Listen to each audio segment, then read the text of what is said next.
certeza e incertidumbre sobre la hipótesis del cambio climático por efecto invernadero y sus posibles consecuencias en la península ibérica. Autores: Jorge Olcina Cantos, Manuel Tojaria Cortés y Antonio M. Rico Amorós. Investigaciones geográficas, España.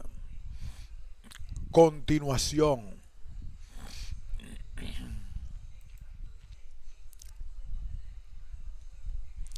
Cambio climático o cambios climáticos. La variabilidad del clima terrestre a través de la historia. Un hecho incontestable es que el clima terrestre ha estado históricamente sometido a cambios tanto o más importantes que el que ahora se analiza, en un debate antagónico entre episodios fríos y cálidos. La perspectiva histórica relativiza las visiones apocalípticas que acompañan al calentamiento experimentado por las temperaturas terrestres en los últimos lustros y lo sitúa en un contexto de evolución constante de las condiciones climáticas del planeta.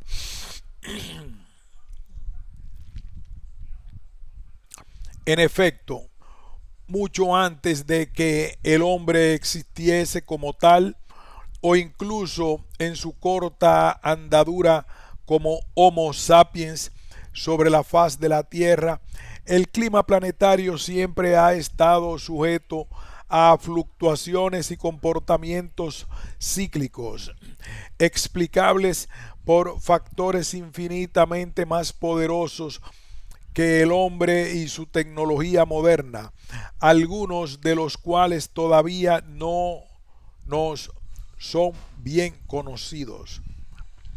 Los factores más decisivos tienen relación con el comportamiento del balance energético terrestre, las irregularidades que rigen en el comportamiento de la actividad solar, con periodos del orden de decenas de miles de años, la energía solar que en forma de radiación alcanza a la atmósfera terrestre experimenta variaciones debidas a factores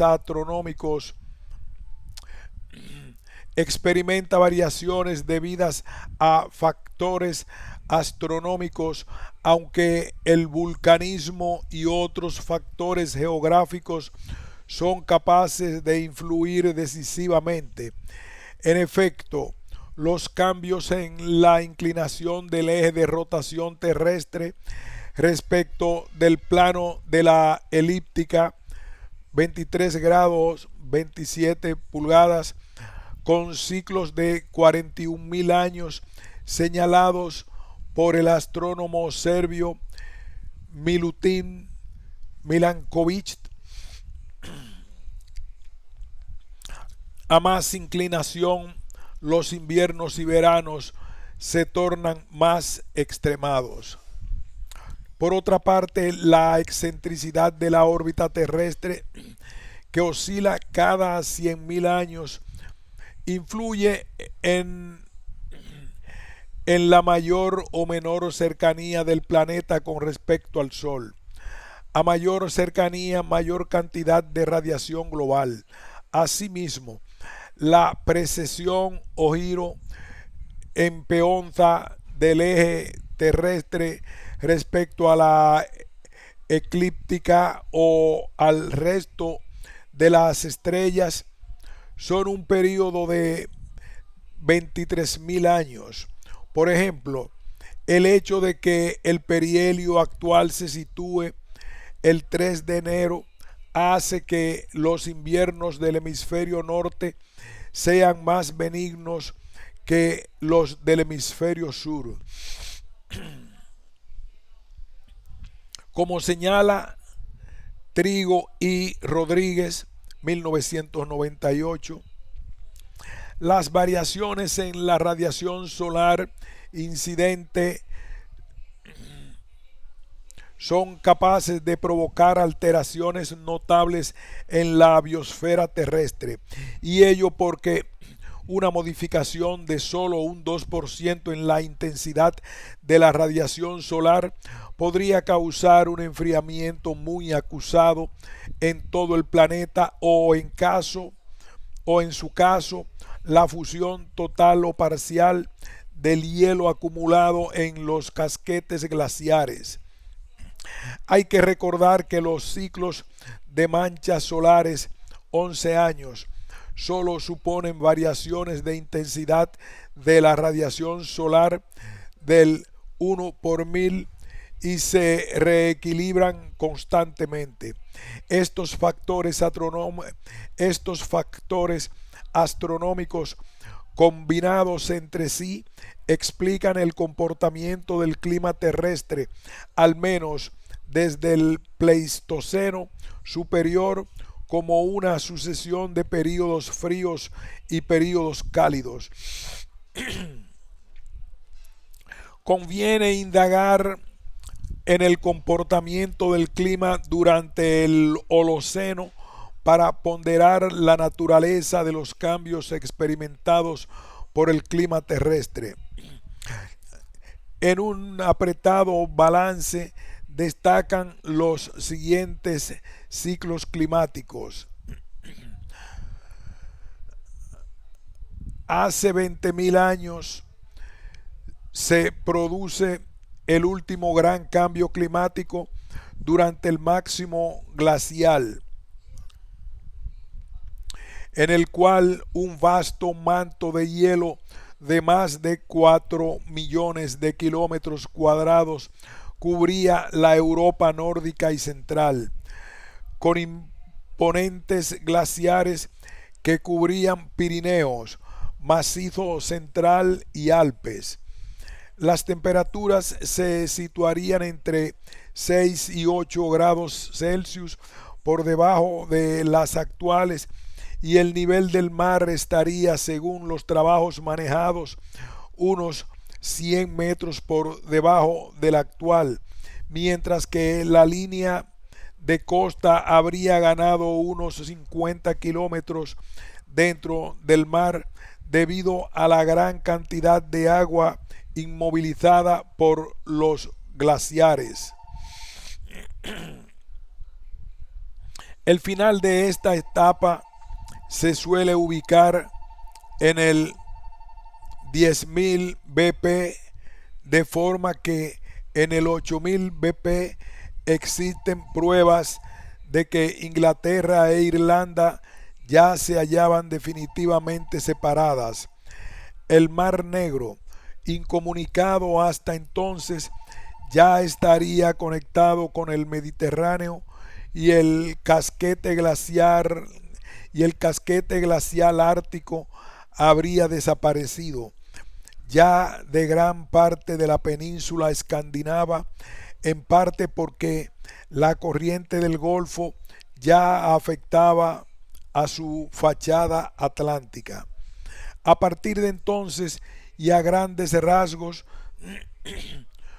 todo el Holoceno se ha caracterizado por un calentamiento global muy desigual en sus efectos regionales, pero que en una etapa inicial llamada Bulling-Alerot, alrededor de 13.000 BP, pudo propiciar que la temperatura del océano Atlántico frente a la península ibérica fuese 10 grados Celsius superior a la actual. La fase culminante de este calentamiento, con aumento de la humedad, se sitúa entre 8.000 y 6.000 BP en el llamado período atlántico, que permitió el afianzamiento de una vegetación mediterránea con fuerte presencia de quercíneas en toda Europa occidental. Repercusiones ecológicas de primer orden tuvo también la configuración del Sahara al acentuarse la aridez como consecuencia de la implantación del anticiclón dinámico de las Azores y de una reorganización de la circulación atmosférica general. Incluso existen teorías que relacionan este proceso natural con la aparición de la cultura clásica egipcia y con la puesta en cultivo mediante regadíos de gran parte del valle del Nilo como respuesta a la reducción de los cultivos del secano. Lamba, H. 1979.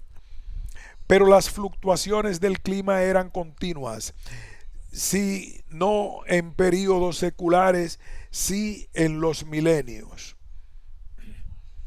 Aunque tampoco faltan cambios en el comportamiento de lluvias y temperaturas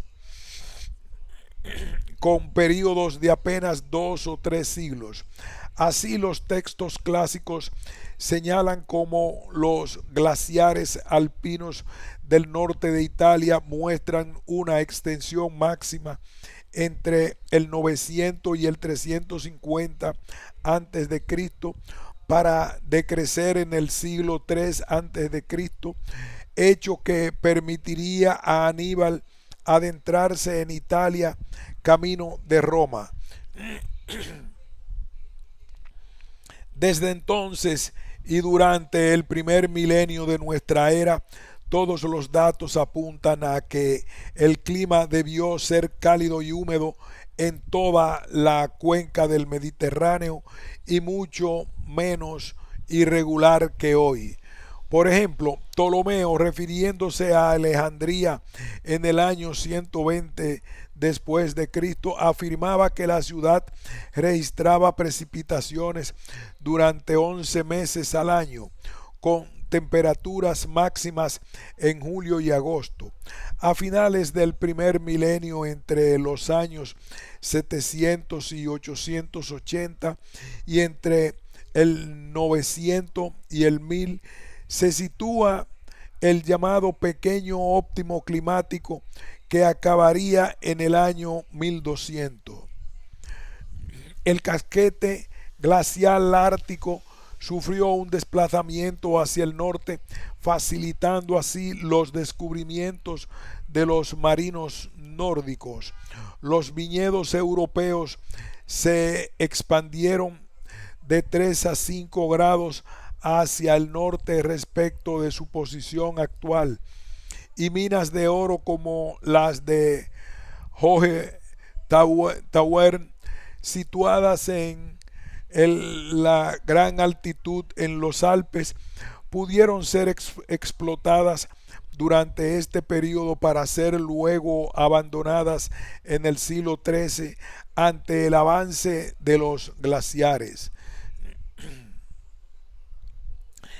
Este descenso de las temperaturas con recrudecimiento de los inviernos provocó que todos los países de Europa septentrional sufrieran hambrunas, calamidades y desórdenes sociales. Tampoco faltan los documentos históricos que reflejan manadas de lobos hambrientos cruzando el Báltico, helado desde Noruega a Dinamarca, o la congelación invernal del Támesis o el Ródano, interrumpiendo la navegación. Esta situación, salpicada de algunas fluctuaciones, se recrudeció desde mediados del siglo XVI hasta mediados del siglo XIX, dando nombre a lo que se ha conocido como pequeña edad del hielo, coincidiendo con el máximo crecimiento en época histórica de los glaciares alpinos.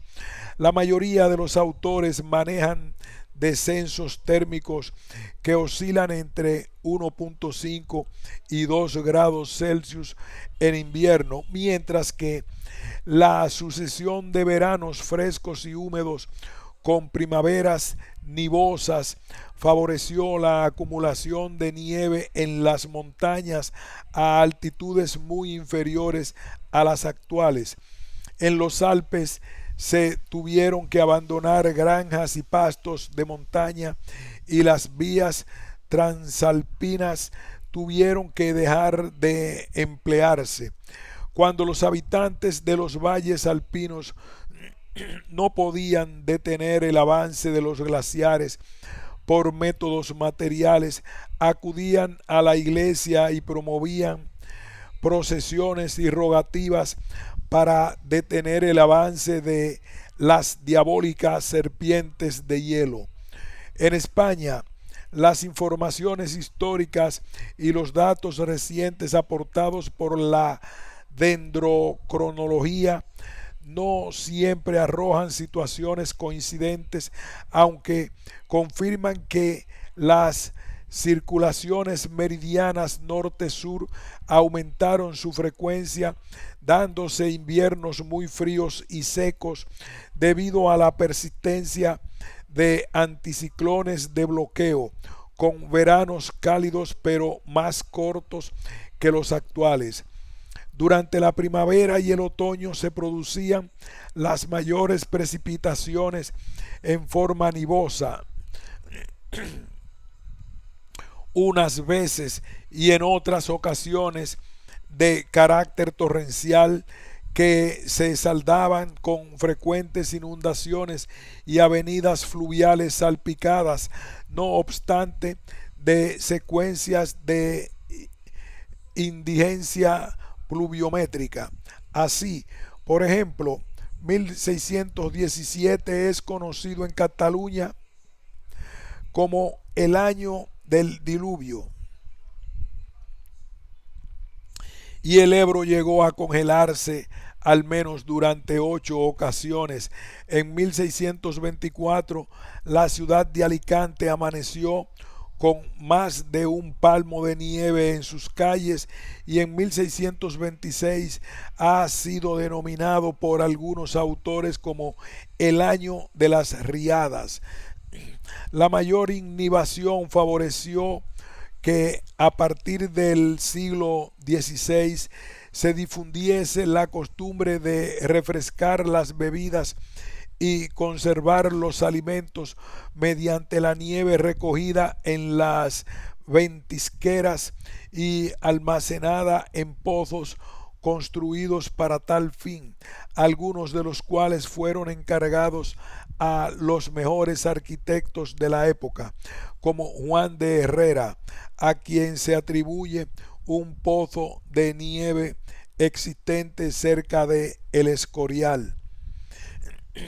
De este periodo climático, y en particular del siglo XVIII, datan asimismo las construcciones para almacenar nieve ubicadas en tierras valencianas, un territorio poco caracterizado en la actualidad por la presencia de este hidrometeoro. Cruz y Segura, 1996, han inventariado 298 depósitos, neveras, cavas y ventisqueros, situadas en su mayor parte entre 600 y 1400 metros. En estas construcciones se almacenaban la nieve durante los periodos de innivación para su posterior comercialización o transformación en helados o bebidas frías, una actividad tradicional que ha perdurado con el paso del tiempo en las localidades de Ibi y Gijona, afamadas por la calidad de sus helados. Dentro de esta fluctuación, el decenio 1810-1819 fue el más frío de la época contemporánea al que no escaparon las tropas napoleónicas durante la campaña rusa. De ese decenio destaca sobremanera 1816, llamado el año sin verano, con temperaturas medias inferiores a la media en 3 grados por efecto de la formación de un velo de polvo y cenizas volcánicas inyectadas a la alta troposfera por el Tambora, lo que ocasionó una reducción de la radiación solar incidente. A partir de 1840 se inicia un ciclo que perdura hasta la actualidad, marcado por una recuperación de las temperaturas, esto es, por un calentamiento que encuentra verificación estadística en los datos aportados por la red terrestre de observatorios meteorológicos implantada desde mediados del siglo pasado hasta la actualidad. La escasa cobertura espacial, su mayor concentración en el hemisferio boreal o la incorporación a grandes ciudades e islas de calor urbanas de los observatorios que disponen de las series más largas de temperaturas no constituye sin embargo óbice para que se hayan procesado los datos de más de 3.000 observatorios cuyo resultado destaca la sucesión de 3 fases en la evolución reciente del clima terrestre.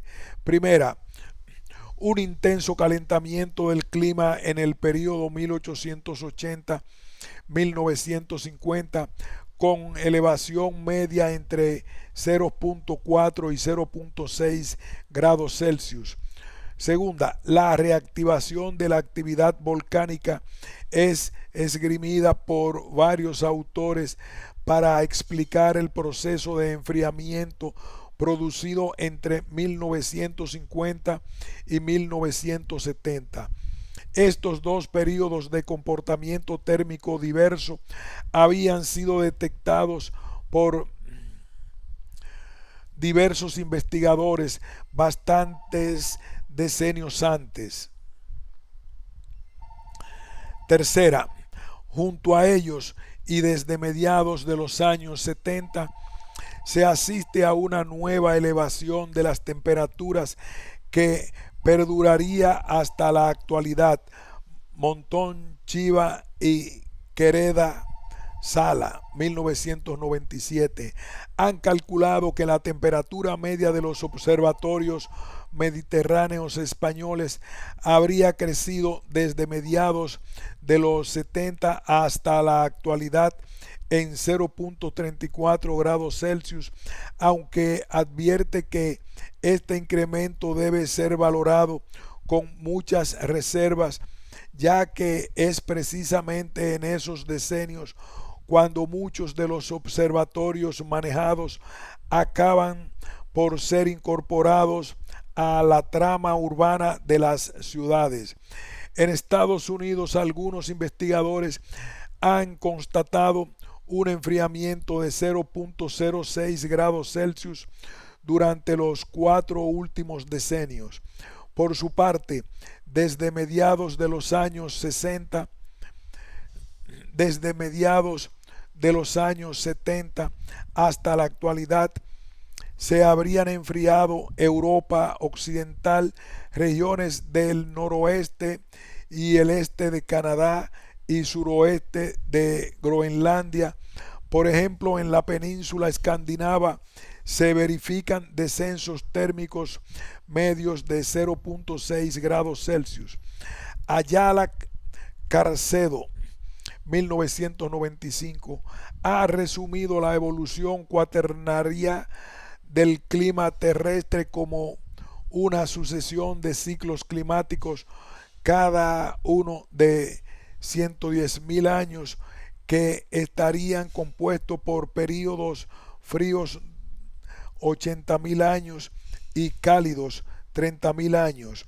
Durante el Holoceno, últimos 10.000 años, habrían datos suficientes para afirmar la existencia de al menos tres períodos cálidos: 3000 antes de Cristo, 100 a 400 de nuestra era, y baja edad media, 1200-1400 de nuestra era, y tres pequeñas edades glaciares hacia 6000 antes de Cristo, 1000 antes de Cristo y 1400 a 1850.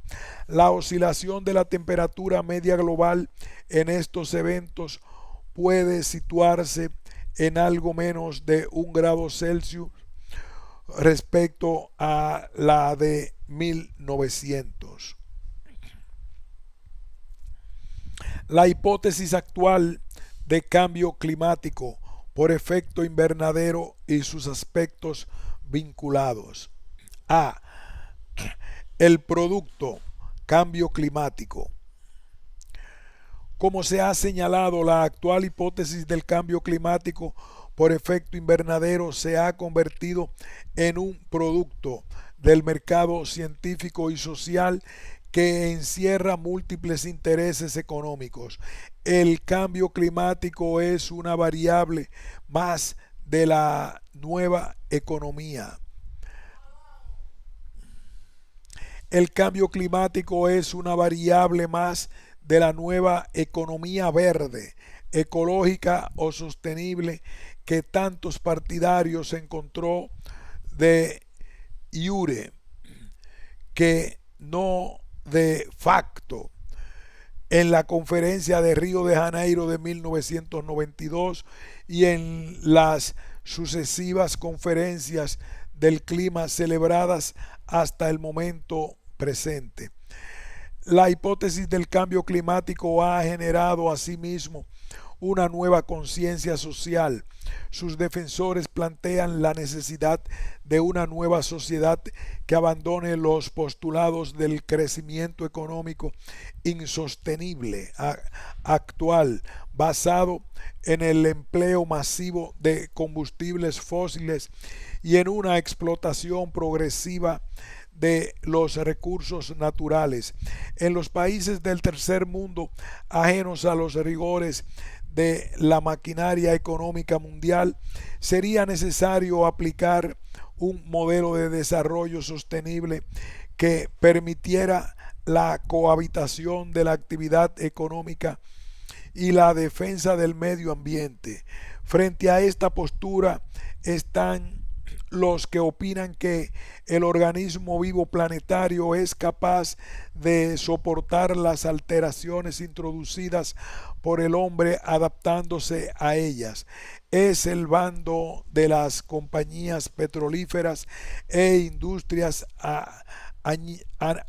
anejas y, ¿por qué no reconocerlo?, el de la inmensa mayoría de los habitantes del mundo desarrollado, poco proclives a modificar sus hábitos de vida basados en el consumo y a menudo desperdicio de combustibles fósiles y productos elaborados a partir de ellos. Como se ha indicado, asistimos en la actualidad a la veneración entre cierta comunidad científica del siguiente axioma como acto de fe: efecto invernadero, agujero de ozono en la estratosfera, cambio climático. Axioma para las tierras de la península ibérica se completa del siguiente modo: cambio climático, episodios atmosféricos extremos, desertización. Para matizar este axioma son necesarias algunas precisiones que permitan abordar el tema del cambio climático con sensatez. En primer lugar, está la propia definición del cambio climático. El Convenio Marco de las Naciones Unidas sobre el Cambio Climático, Nueva York, mayo de 1992, definió cambio climático como un cambio del clima atribuido directa o indirectamente a la actividad humana que altera la composición de la atmósfera mundial. Desde la geografía de los climas, un cambio climático sería un cambio en las zonas climáticas del planeta, lo cual implicaría un cambio en el modelo planetario de circulación atmosférica vigente, aspecto este sobre el que hoy día no hay indicio verosímil alguno. Aún más, la propia expresión cambio climático no es del todo correcta. Habría que hablar con mayor justeza de cambio o modificación en el balance energético planetario, porque la hipótesis de trabajo que basa precisamente en la mutación que éste sufriría por incremento antrópico del efecto invernadero, es decir, el incremento del calor por aumento de radiación de onda larga de vuelta a la troposfera terrestre por los gases de efecto invernadero. Sería esta la expresión más ajustada, puesto que climas hay muchos en el plan. Sería esta la expresión más ajustada, puesto que climas hay muchos en el planeta, y la expresión cambio climático, aunque genérica, no responde a la realidad geográfica de la distribución mundial de climas. Además, las variaciones en los diversos climas terrestres no sería del mismo grado en todos ellos.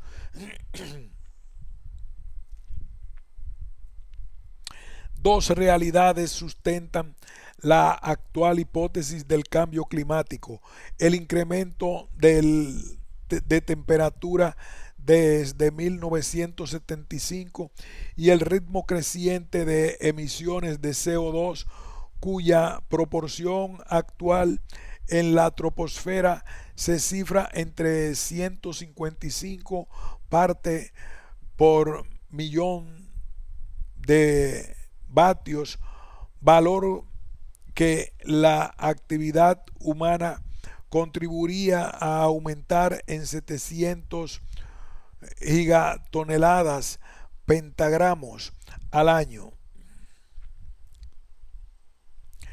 Se estima, pues, que la presencia cada vez mayor de dióxido de carbono como máximo exponente de los llamados gases invernadero en la troposfera es capaz de alterar el comportamiento de las temperaturas del globo y con ello del conjunto de sus condiciones climáticas, como se ha señalado desde los postulados iniciales de Arrhenius en el siglo XIX y con mayor vigor desde los años 70 del siglo XX.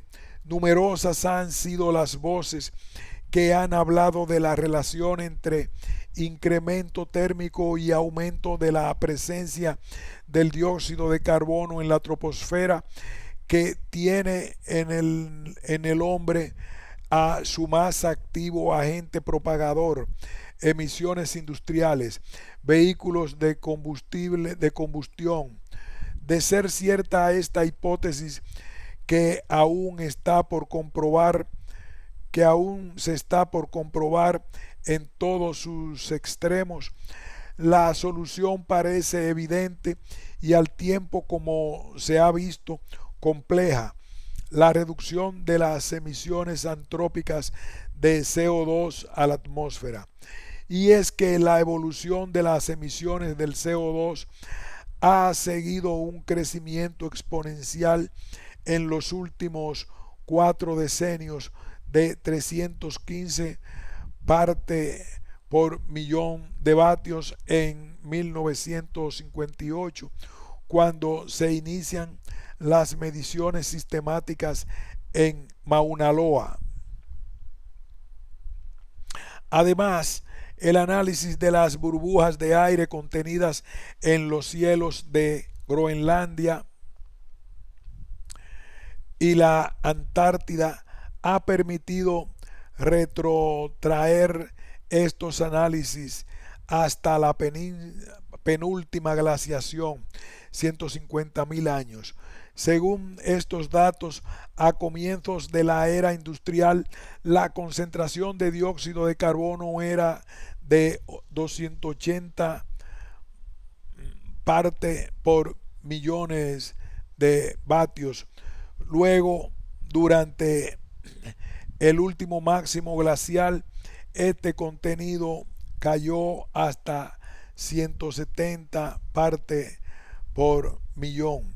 Parece existir, por tanto, una relación entre presencia de CO2 en la atmósfera e incremento de temperaturas. Ahora bien, hay que señalar que el CO2 de origen antrópico apenas representa el 0.0355% del total del aire. La aportación anual del carbono de origen antrópico, evaluada por el IPCC, resulta ser tan solo el 2.5% del total de emisiones a la troposfera, mientras que el 97.5% restante corresponde a las emisiones bióticas marinas y terrestres.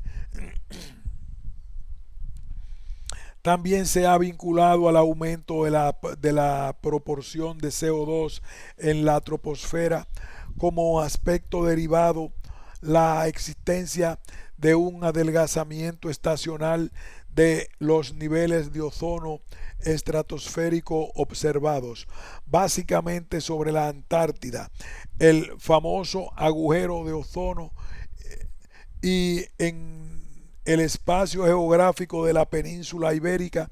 A ello se le ha unido la posible reducción de precipitaciones estimadas por los modelos de cambio climático, con sus efectos de aridez progresiva y desertización.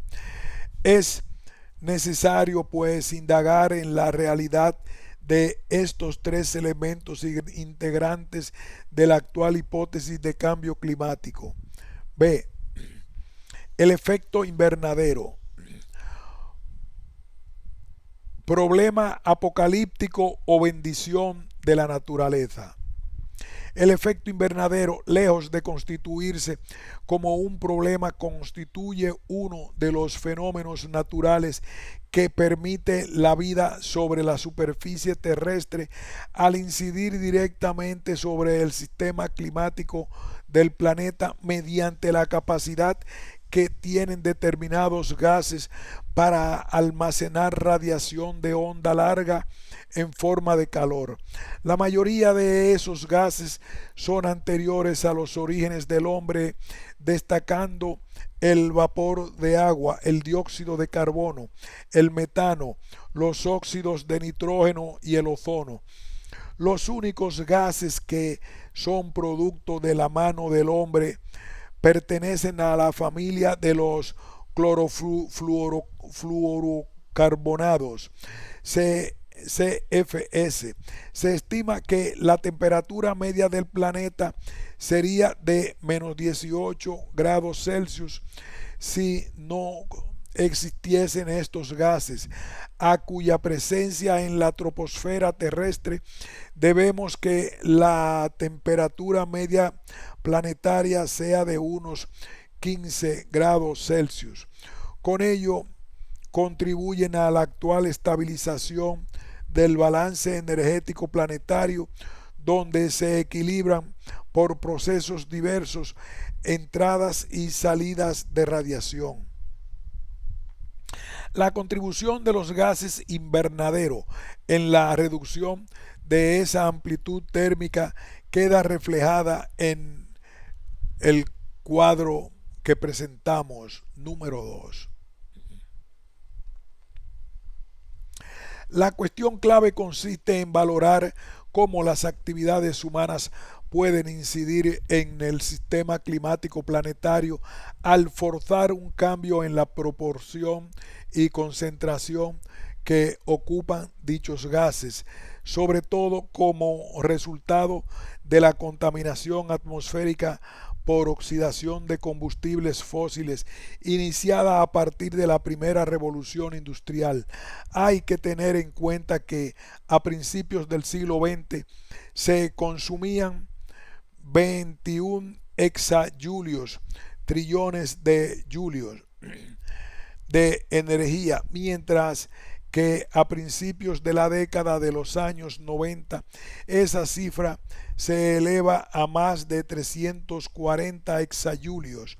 La aportación adicional de CO2 que el hombre realiza anualmente, motivada por las emisiones industriales, se cifra en 6 pentagramos. Un pentagramo igual a una gigatonelada, igual a 1 billón de kilos.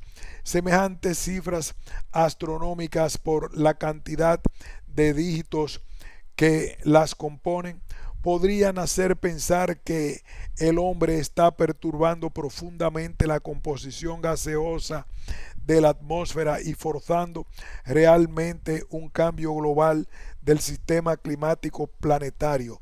Pero ¿esto es realmente así?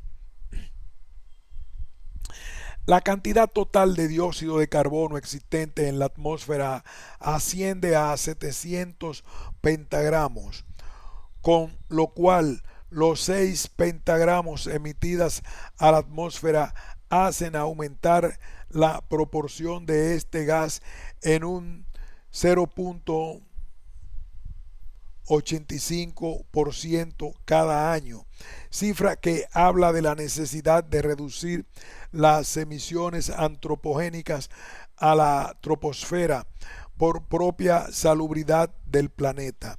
No obstante, son muchos los interrogantes que cabe plantear. Veamos algunos de ellos. La cantidad que el hombre arroja a la atmósfera resulta insignificante si se compara con la cantidad que encierran las masas oceánicas, que se cifra en 37.000 pentagramos.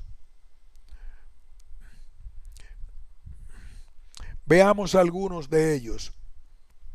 La cantidad que el hombre arroja a la atmósfera resulta insignificante si se compara con la cantidad que encierran las masas oceánicas, que se cifra en 37.000 pentagramos, casi 10.000 veces más que la cantidad que el hombre vierte anualmente a la atmósfera.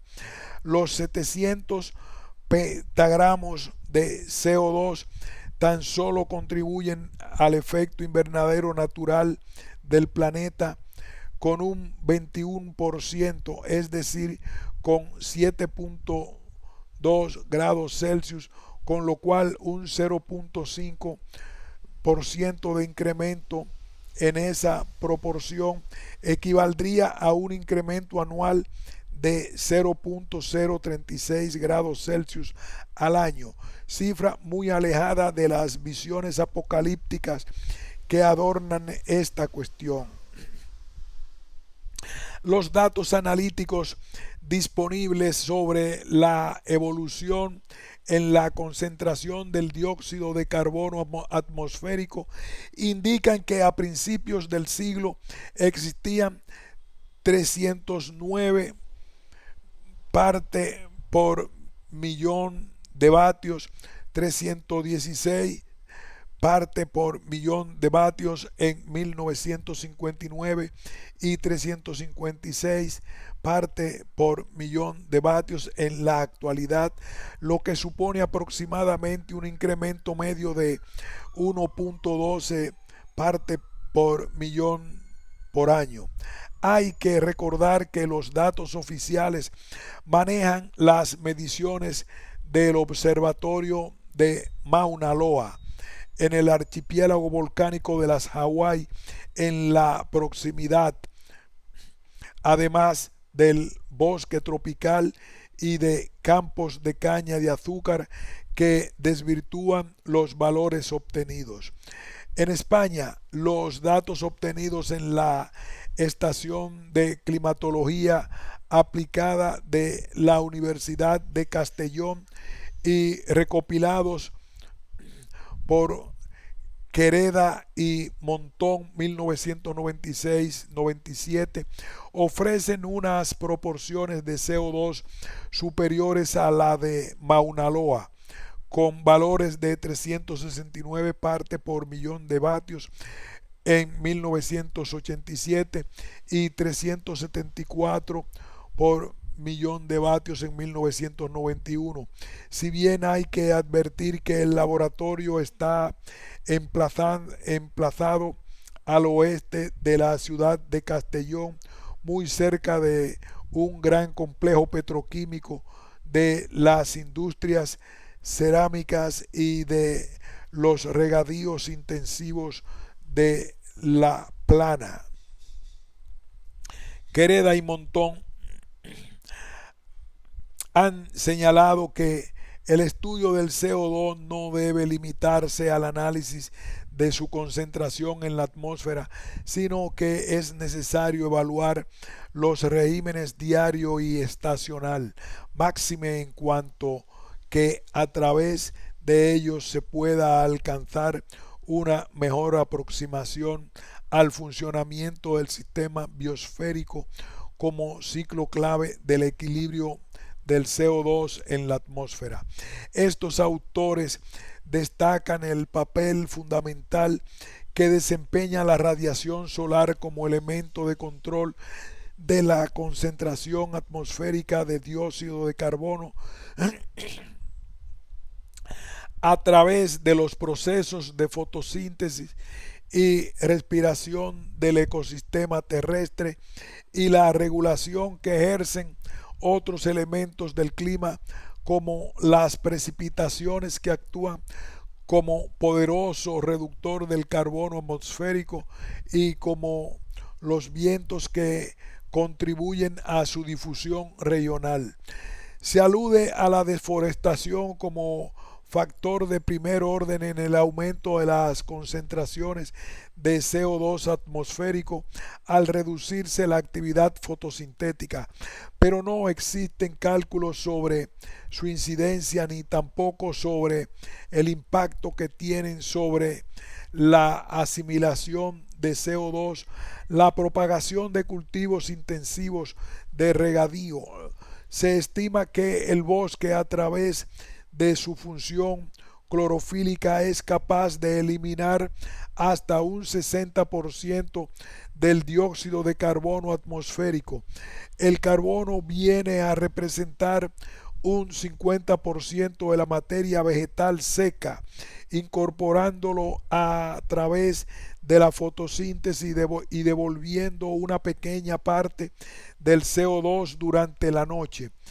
Sin duda, esta incertidumbre debería abrir una línea de trabajo más seria sobre el balance de intercambio que se produce. Otro interrogante a dilucidar es el papel de los océanos como sumideros de absorción de CO2 para la formación de carbonato cálcico. Parece demostrado que los mares fríos tienen bajos índices de saturación de CO2, hecho que ha llevado a pensar que tienen una alta capacidad para fijar carbono atmosférico.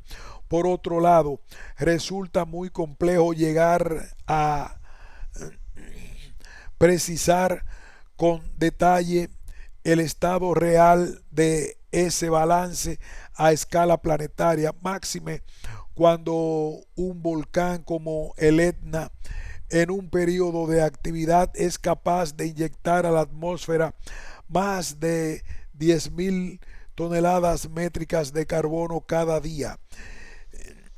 Y aún resulta más importante el desconocimiento preciso de la circulación atmosférica general, que nos impide conocer cómo se distribuye este gas a escala planetaria y cómo es asimilado por el sistema climático.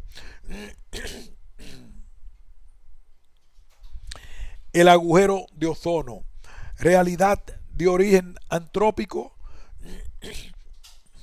Además del vapor de agua y el CO2, otro de los gases naturales que ejercen una acción bonificadora sobre el clima terrestre es el ozono, O3, que actúa sobre todo en los niveles estratosféricos, absorbiendo la radiación ultravioleta y eliminando todo el espectro solar que queda por debajo de 0.3 micrómetros, es decir, el más energético, el de mayor poder ionizante y más nocivo para la vida terrestre.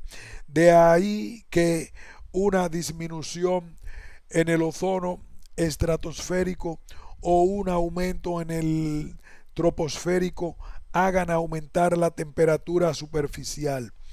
Un primer aspecto es la validez de la expresión capa de ozono, puesto que en realidad este gas se halla contenido en proporciones muy variables según la época del año y la región terrestre de que se trate, con una densidad máxima, aunque siempre reducida en la estratosfera, a una altitud de entre 20 y 50 kilómetros. Alcanza sus mayores concentraciones durante el período estival, con máximos en las horas centrales del día, si bien hay que advertir que si todo el ozono estratosférico que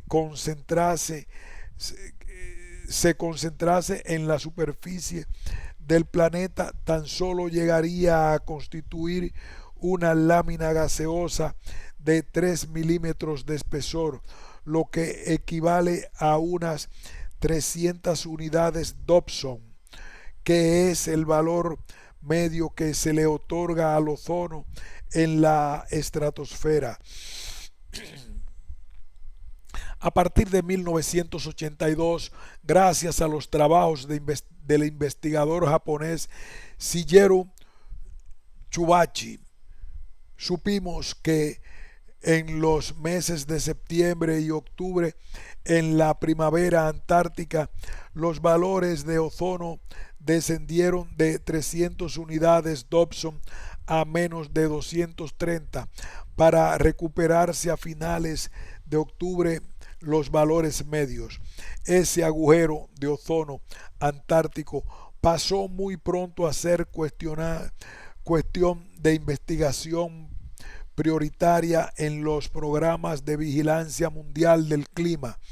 El recordar las predicciones realizadas un decenio antes por Rowland y Molina, una primera cuestión sobre el agujero de ozono atañe a su propia denominación.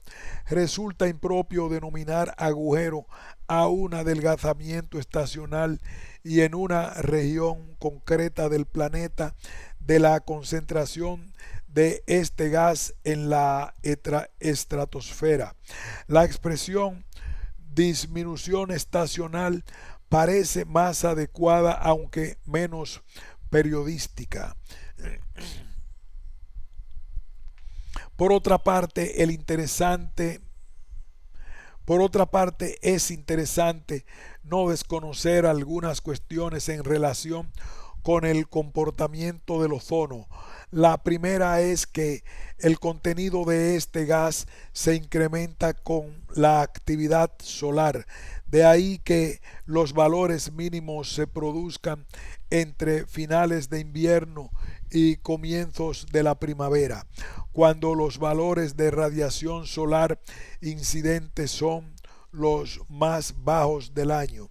Un dato que refuerza esta idea es que la disminución medida en la segunda mitad de la década de los 80 deba ponerse, como señala Uriarte, más en relación con un aumento de la actividad solar que a una merma debida al incremento de la concentración de cloro.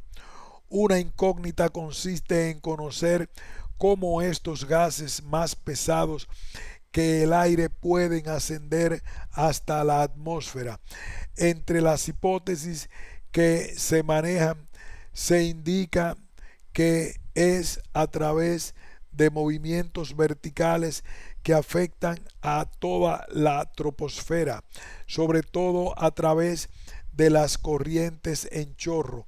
Según Cariol, una molécula de CFC liberada en la superficie y en latitudes medias del hemisferio norte tarda unos 4 años en ser transportada a la estratosfera inferior, y para alcanzar altitudes de 30 a 40 kilómetros se requieren unos 10 años. Pero hay que hacer inmediatamente la reserva de que solo una parte muy probablemente reducida de las moléculas de CFC emitidas junto al suelo lograrían semejante hazaña trepadora, porque parece imposible pensar que todas encuentren las adecuadas condiciones ascendentes en unos pocos años. Otra incógnita es el papel desempeñado por las nubes estratosféricas polares en la destrucción del ozono estratosférico. Para Uriarte, los procesos de activación del cloro y de desnitrificación que se producen en las nubes estratosféricas polares explicarían más que el simple aumento del cloro estratosférico los agujeros de ozono polares. Y el principal enigma a resolver, ¿es el hombre el único o al menos el principal responsable de ese deterioro? Lo que sí resulta incuestionable es que las fuentes naturales de cloro superan con creces a las humanas. Tan solo el cloro procedente de la sal marina, al evaporarse el agua superficial de los océanos, se estima en más de 600 millones de toneladas que recibe la troposfera anualmente. Una pequeña parte podría inyectarse en sus niveles más altos mediante los mismos procesos convectivos y de inestabilidad atmosférica citados anteriormente para los CFC. El caso de los volcanes es todavía más notorio, ya que una erupción vigorosa puede inyectar el cloro directamente en la estratosfera sin necesidad de que intervengan otros mecanismos difusores. En la Antártida se ha medido elevadas concentraciones de cloro propiciadas por una fuente muy enérgica, el volcán Erebus. Este activo volcán por sí solo es capaz de inyectar a la estratosfera 365.000 toneladas de cloro al año, la mitad de todo el cloro procedente de los CFCs en todo el mundo. La disminución de casquetes glaciales en los polos y de glaciares de alta montaña se ha vinculado con la disminución del ozono estratosférico y el aumento térmico sufrido en los últimos años.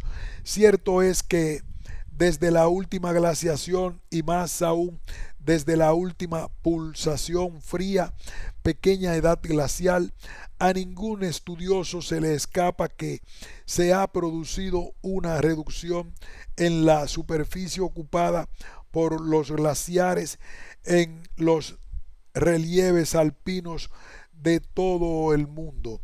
Cuestión distinta es la reducción actual de los cielos en los casquetes polares. Los científicos del Marine Science Institute de la Universidad de California en Santa Bárbara culminaron en septiembre de 1994 una investigación sobre la estabilidad de los hielos antárticos cuyos resultado era rotundo. Los hielos de la Antártida son estables y no están disminuyendo. Si acaso aumentan levemente. Por lo demás, pensemos que si en el peor de los casos la temperatura del planeta aumentara de 3 a menos 4 grados Celsius a lo largo del siglo XXI, incluso más en las regiones polares, como indican algunos modelos matemáticos. ¿Qué supondría eso para los cielos polares cuya temperatura media es de menos 25 grados Celsius e incluso menos 55 grados Celsius? Sin olvidar los mensajes catastrofistas del efecto de esa licuación de los cielos polares, tendría en el aumento del nivel del mar, con la consiguiente pérdida de zonas costeras por inundación marina. Sin olvidar los mensajes catastrofistas del efecto que esa licuación de los hielos polares tendría en el aumento del nivel del mar, con la consiguiente pérdida de zonas costeras por inundación marina. Al respecto, hay que señalar que en el caso de la península ibérica no hay mediciones fiables de mareógrafos ni series históricas suficientes como para poder confirmar un posible incremento del nivel de mar ni en el litoral atlántico, ni menos aún en el Mediterráneo occidental.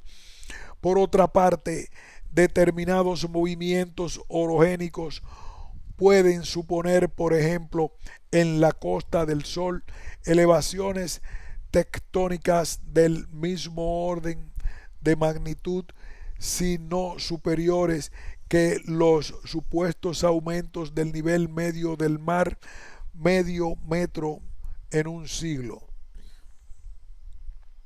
La preocupación por la disminución del ozono estratosférico radica en el posible efecto que ello podría tener en el aumento de la radiación ultravioleta, muy perjudicial para el hombre, que alcanza la superficie terrestre. Uriarte en 1995 señala que este aumento no ha sido verificado e incluso teóricamente es más factible que dicha radiación haya disminuido globalmente debido al aumento del ozono troposférico y de la turbidez atmosférica. Por otro lado, nada se sabe de los niveles históricos del ozono estratosférico. Las mediciones sistemáticas, recordemos, solo se remontan en el suelo a 1957 y con datos de satélite a noviembre de 1987. Uriarte indica que es probable que en episodios pasados subsiguientes a erupciones volcánicas cataclísmicas, su cota haya estado temporalmente mucho más baja. Para finalizar este apartado, un último dato. En julio de 1997, el Nobel Mario Molina señalaba que la capa de ozono iniciará su recuperación en los próximos 5 o 10 años como efecto de la disminución en las concentraciones del metocloroformo y la estabilización de CFS. Solo un decenio después de los acuerdos tomados en el Protocolo de Montreal. Recientemente la OMM ha reiterado esta previsión, señalando que de cumplirse las cláusulas del Protocolo de Montreal por todos los países firmantes, la recuperación de la capa de ozono se producirá a mediados del siglo entrante. No obstante, se avisaba que debido al retraso de varios años entre la expulsión a la atmósfera de los CFS y su acción destructiva frente al ozono, la ozonosfera antártica seguirá debilitándose durante la primavera antártica los próximos años. La desertización. No es tan fiero el león como lo pintan. La desertización es otra de las plagas apocalípticas que ha venido a adornar la retahíla de efectos asociados al denominado cambio global. La península ibérica parece ser presa apetecible de este fiero león. El problema se hizo patente en la Conferencia Mundial sobre Desertización celebrada en Nairobi en 1979, pero desde entonces predominan la confusión conceptual, la falta de argumentos científicos y la primacía de intereses políticos y de grupos ecologistas a la hora de definir una hipotética secuela de cambios climáticos. Resulta conveniente una matización conceptual para comprobar cómo la semántica del lenguaje puede también ponerse al servicio de intereses alejados de la ciencia. La desertización es un proceso natural por el cual un territorio se convierte en desierto, es decir, en un espacio deshabitado por sus condiciones ecológicas, tal y como sucedió con el Sahara a principios del Holoceno, y que desde hace unos pocos milenios parece haber llegado a una situación de estabilidad. El nuevo concepto de desertización en español, algunos autores lo denominan con el neologismo desertificación, tomado del inglés, idioma que en cambio mantiene el mismo sustantivo en dicho idioma, desertificación, tanto para los desiertos naturales como para los alterados por la mano del hombre. Fue adoptado por primera vez en 1949 por Aubryvel, haciendo referencia al proceso de sabanización o destrucción del bosque tropical como consecuencia de las quemas para la práctica de una agricultura itinerante en África. En 1959, Dregner y Le Giraud también emplean esta acepción para referirse al mismo fenómeno en la sabana africana. un avance hacia el desierto, pero con un sentido de deterioro por acción del hombre. A partir de la mencionada conferencia de Nairobi, celebrada bajo los auspicios de la ONU, se iba a difundir la idea de que el hombre podía convertirse en un nuevo hacedor de desiertos. En el concepto de desertización se incluía ya no solo los procesos naturales, sino toda una gama de procesos muy diferentes en sus causas y en sus efectos. La desforestación, la erosión por arrollamiento, la erosión eólica, la salinización, la contaminación de las aguas. En definitiva, la nueva desertización era el equivalente de una acusada degradación del complejo ecológico por efecto del hombre. Las conclusiones de la conferencia de Nairobi resultaron aterradoras a escala planetaria. Más de 4.000 millones de hectáreas estaban afectadas por graves problemas de desertización. Cada año se desertizaban 27 millones de hectáreas y a tal ritmo en 200 años no quedaría una sola hectárea productiva sobre la faz de la tierra. García Fernández, 1995. Con semejantes cifras, esta nueva desertización de origen humano adquiría rango de catástrofe apocalíptica, justificándose entonces que organismos internacionales como la ONU y la Unión Europea destinaran miles de millones de dólares a financiar estudios sobre esta cuestión. Numerosos investigadores de variada formación cultivan el negocio de la desertización y claro está, se cuidan de que los resultados permitan mantener el ritmo de investigación, desertizando literalmente, permítasenos la broma, las arcas públicas. Es tan grave el problema.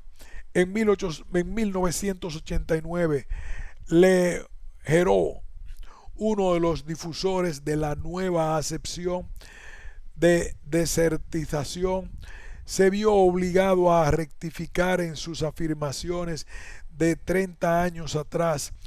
Con más experiencia, verificó que con precipitaciones inferiores a 100 milímetros en el sur de Túnez, la cobertura vegetal podía recuperarse en pocos años si contaba con los suelos adecuados. Dregne y Tucker, a partir del análisis de las imágenes del satélite NOAA, han evaluado la evolución espacial del Sahara durante el periodo 1980-1990. Sus resultados demuestran que los límites del desierto varían anualmente según se produzcan lluvias o no.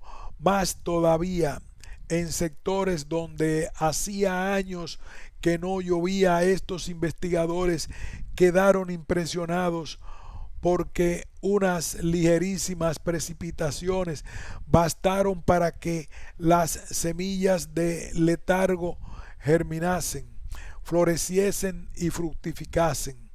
Estudios más recientes como el programa GlassSod han estimado que la superficie en desertización asciende a unos 1.000 millones de hectáreas, es decir, la cuarta parte de la cifra aportada en la conferencia de Nairobi.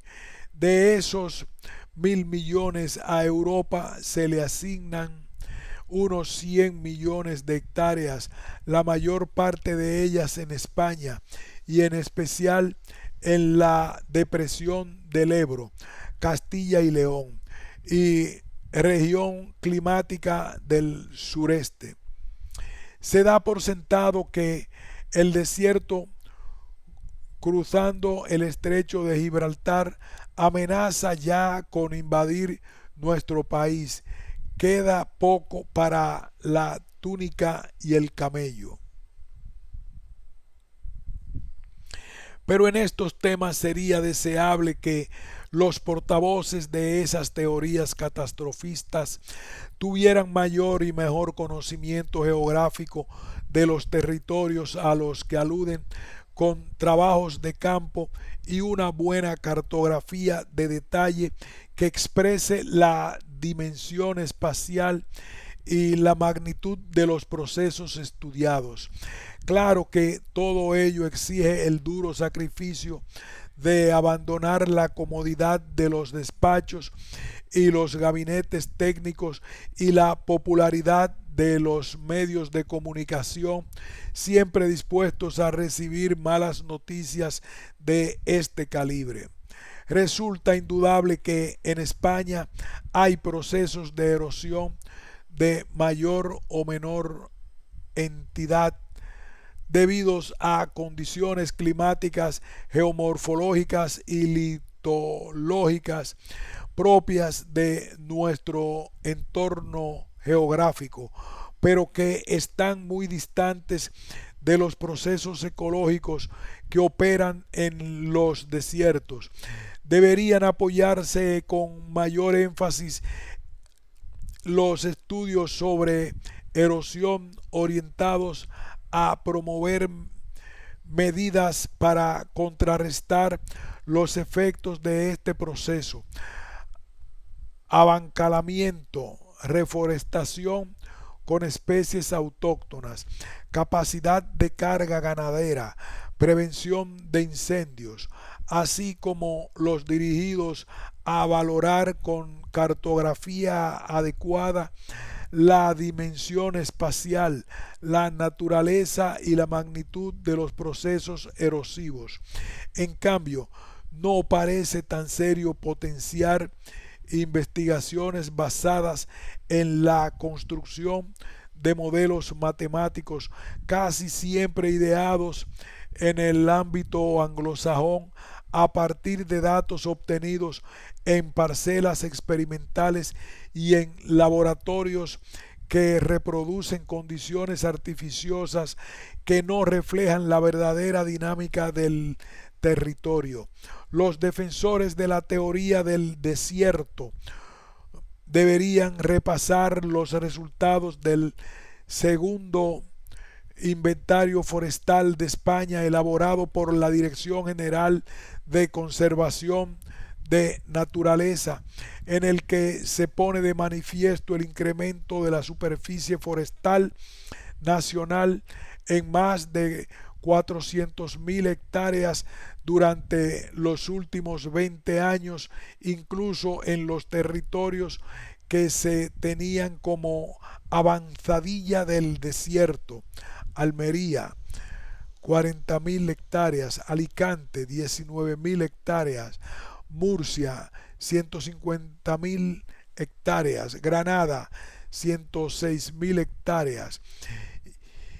Y a este respecto conviene recordar que España es el país de Europa con mayor superficie forestal, un 45% de la superficie total, cifra que con toda seguridad se incrementará en los próximos años por el abandono de tierras de cultivo que se producirá a causa de la política agraria comunitaria y la propia atonía que afecta a la agricultura tradicional. Marco Molina et colaboradores 1996 han comprobado que el abandono de tierras agrícolas en Alicante, incluso en áreas marginales con litologías con litologías margosas, arenosas y con elevado grado de salinidad en antiguas plantaciones de tomate, no se salda con la desproporción vegetal, o sea, la colonización del desierto. Por el contrario, en un intervalo de 5 a 10 años, el matorral mediterráneo en estrato arbustivo ocupa el terreno inculto en 25 a 30 años si no acontecen incendios forestales y acciones humanas negativas sobre pastoreo, por ejemplo. Se restaura el estrato arbóreo Pinus halepensis, Quercus ilex, rotundifolia en las fases iniciales.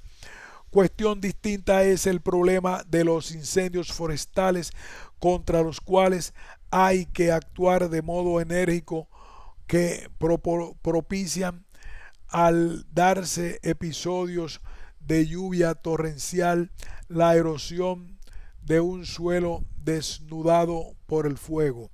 Por otro lado, la cuestión trascendental sobre la que no se ha reflexionado todavía es la consideración de la enorme riqueza ecológica del matorral mediterráneo y la necesaria erradicación del mito del bosque de coníferas, importado de ámbitos copartícipes de condiciones climáticas distintas, templado, frías.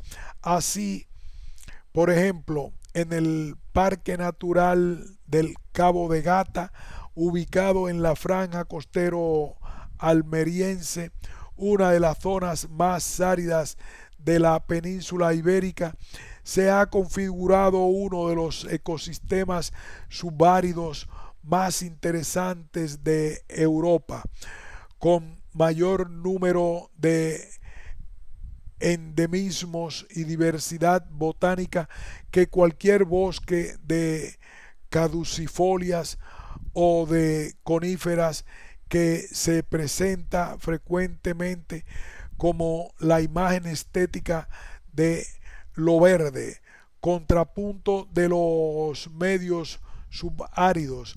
A este respecto no cabe sino recordar la ardorosa defensa que en los últimos años de su vida hizo el prestigioso ecólogo Fernando González Bernaldez de la vegetación esteparia en Castilla.